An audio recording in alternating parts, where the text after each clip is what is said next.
In positional preposition we are going to study on and upon. On and upon का meaning की अगर बात करेंगे तो दोनों का मतलब होता है पर या के ऊपर। पिछली क्लास में आपने सीखा ऑन, एबव, ओवर, तीनों का मतलब के ऊपर और पर, लेकिन तीनों का प्रयोग किस सेंस में किया गया आपने वो सीख चुका है, आपने सीखा। और आज आप सीखेंगे कि कहाँ पे हम ऑन लगाते हैं और कहाँ अपॉन लगाते हैं। हालांकि we already know that where we use on, but what we have to learn is upon, where upon is used, upon का प्रयोग कहाँ किया जाता है ये सीखना है। और what is difference between both on and upon.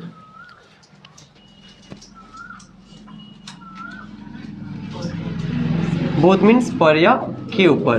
But note करने वाली बात ये है ऑन, ऑन का प्रयोग when something is already, when something is already on something, then on is used। जब कोई चीज़ पहले से किसी भी चीज़ पे हो, जब कोई चीज़ पहले से कोई चीज़ के ऊपर हो तो आप वहाँ पे ऑन का प्रयोग करेंगे। एग्जाम्पल के माध्यम से समझिए। There is a pen on the table.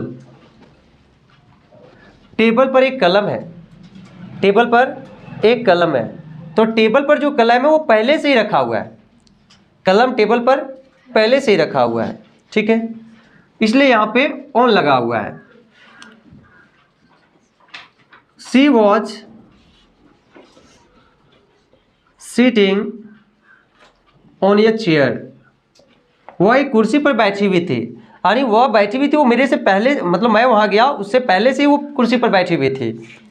बात समझ रहे हो ना?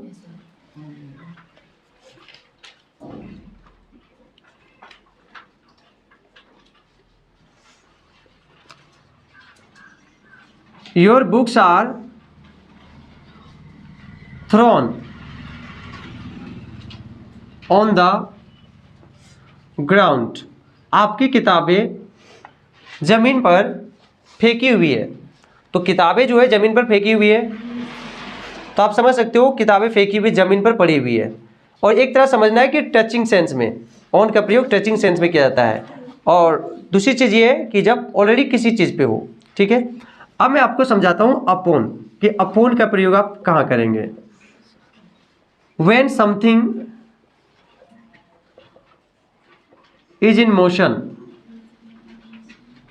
जब कोई भी चीज गति में हो, and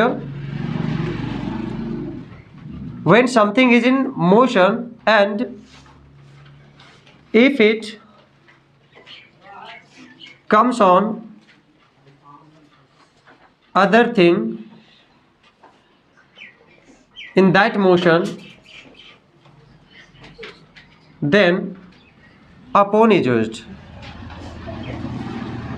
जब कोई भी चीज़ गति में हो, जब कोई चीज़ गति में हो and if it comes on other thing, और यह दूसरी चीज़ पे आ जाता है उसी गति में, in that motion, in the very motion, अगर वही गति में वह चीज़ किसी दूसरे चीज़ के ऊपर आ जाता है तो वहाँ पे आप क्या करेंगे, अपॉन का प्रयोग करेंगे। In short you can understand that कि ऑन जो होता है is used not for the motion, मतलब ऑन का जो प्रयोग किया जाता है वो गति शो करने के लिए नहीं किया जाता है, बट अपॉन का प्रयोग पर और के ऊपर के सेंस में होता है, परंतु किस लिए, गति के सेंस में। अगर सेंटेंस में गति की बात हो रहा है तो फिर आप अपॉन का प्रयोग करेंगे, और जब गति की बात नहीं हो रहा है तो फिर आप ऑन का प्रयोग करेंगे। जैसे एग्जाम्पल के जरिए समझें। राम पेड़ पर चढ़ रहा है, राम पेड़ पर चढ़ रहा है, तो राम जो पेड़ पर चढ़ रहा है, राम का चढ़ना तो गति हो रहा है, तो सेंटेंस में क्या कहा जाएगा, राम इज क्लाइंबिंग। राम चढ़ रहा है, Ram is climbing, sorry climbing, climbing no, Ram is climbing पेड़ पर, तो on the tree, upon the tree, upon the tree. Ram is climbing upon a tree, ठीक है, या Ram is climbing upon the tree, दोनों होगा यहाँ पे। ही थ्रीव द, उसने किताब को टेबल पर फेंका, उसने किताब को टेबल पर फेंका।